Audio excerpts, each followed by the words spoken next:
Why did Germany lose to the Russians in the World War II even after pushing all the way to the gates of Moscow? Throughout history, there have been three massive mistakes made against Russia. Napoleon invading with the French army, Charles XII invading with the Swedish army, and finally Adolf Hitler invading with the German army. In short, the rule is simple. Don't invade Russia. Once you go in, you don't come out. Because when it comes to the defense, Russian military doctrines possesses unbelievable resilience. So, how did the Soviets actually defeat the invincible Nazi Germany? To understand this, we first need to look at the production and military doctrines. The famous German attack doctrine Blitzkrieg relied on a simple concept.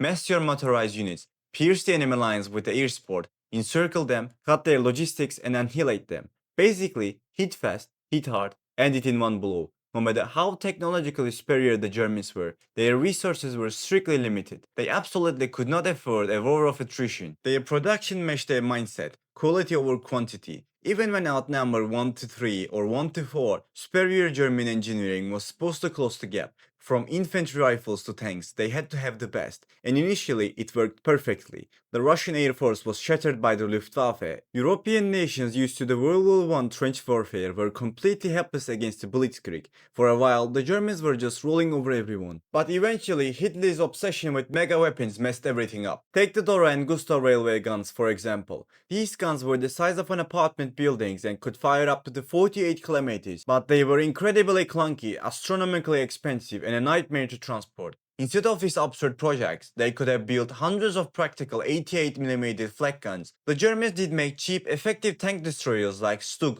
but Hitler's kept pushing for the tanks like a tiger, which were incredibly complex to produce and maintain. As the war dragged on, these complicated machines and overstretched front lines completely paralyzed the German logistics. Add to that, the classic Russian tactic destroying everything as they retreated made everything even harder for the Germans. Now let's look at the Red Army. Their philosophy was incredibly clear. The more, the simpler, the better. Their weapons did not need to be flawless. During the Battle of Kursk, the tanks were driven straight from the factory floors to the battlefield without even a coat of painting. Their infantry weapons were outdated compared to the Germans. Many soldiers just had basic bolt-action rifles. Given a massive population complex, expensive weapons like MG42 was impossible. Instead, the Russians mass-produced millions of cheaper, less accurate weapons like DP-28. When millions of soldiers fire millions of bullets, you will eventually hit the target. And instead of Hitler's incredibly expensive V1 and V2 rockets, the Soviets mounted simple launch ramps on the trucks. Think of it like this, you have got a fighter who can beat 10 guys at once, but when 11 of them show up, they absolutely wreck him. The Russians always brought that 11th guy to the battlefield.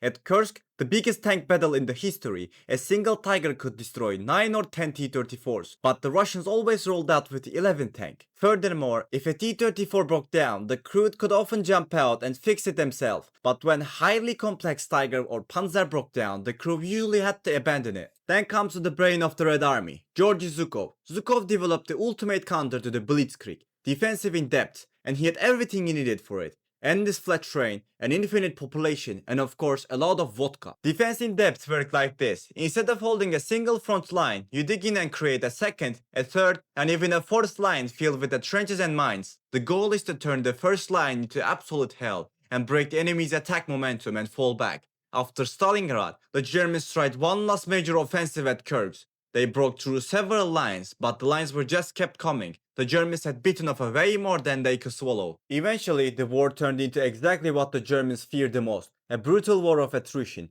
Zhukov knew the Germans didn't have the resources to sustain it. Once the General Winter and Marshal Frost joined the fight, total defeat was inevitable. Yes, the Russians were freezing too. They took exponentially higher casualties, but their factories were closed, supplies kept coming, and they could immediately replace their losses. The German army, on the other hand, was just melting away. Finally, while Stalin eventually stepped back and let his generals fight the war, Hitler micromanaged everything. Maybe if Hitler had listened to Manstein at Kursk and attacked immediately instead of waiting 3 months, or if he had allowed the 6th Army retreat from the Stalingrad, his story would be different. But Hitler kept placing massive bets and ultimately he lost them all. And that is exactly why Germany lost to the Red Army. I hope you enjoyed the video, don't forget to subscribe and let me know what your thoughts in the comments.